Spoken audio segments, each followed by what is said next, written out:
Hi all, ஈவினிங்லேருந்து ஒரு gist மாதிரி எடுத்துகிட்டு இருக்கேன். பஜ்ஜி வேணும்னு கேட்டால் அப்புறம் என் பிரதர் அப்பா பொண்ணுலாம் வந்திருந்தாங்கன்னு சொல்லிட்டு கொஞ்சமாக பண்ணியிருந்தேன் ஃப்ரெண்ட்ஸ். அதுக்கப்புறம் அந்த இன்ஸ்டாமார்ட்லேருந்து ஆர்டர் பண்ணியிருந்தேன், ஸ்விக்கிலேருந்து. இதுதான் ஃபஸ்ட் டைம் நான் ஆர்டர் போட்டது.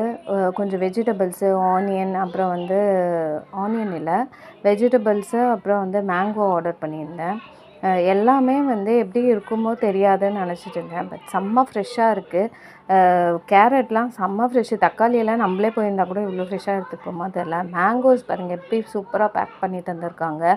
எந்த ஒரு டேமேஜும் ஆகாத அளவுக்கு, அதுவும் ரொம்ப பழுத்து அப்படியே குழ குழன்னு அப்படிலாம் இல்லை, செங்காயாக அந்த மாதிரி ரொம்ப ரைப் இல்லாமல் அப்படியே கொடுத்துருக்காங்க. நாளைக்கு கட் பண்ணிக்கலாம். ஓகே ஃப்ரெண்ட்ஸ், வாங்கலாம். ஏன்னா டெலிவரி சார்ஜஸ் இல்லை.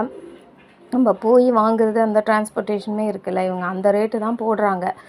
ஸோ இது ரொம்ப யூஸ்ஃபுல் தான் நான் சொல்வேன். நைட்டுக்கு வந்து சப்பாத்தியும் ஆனியன்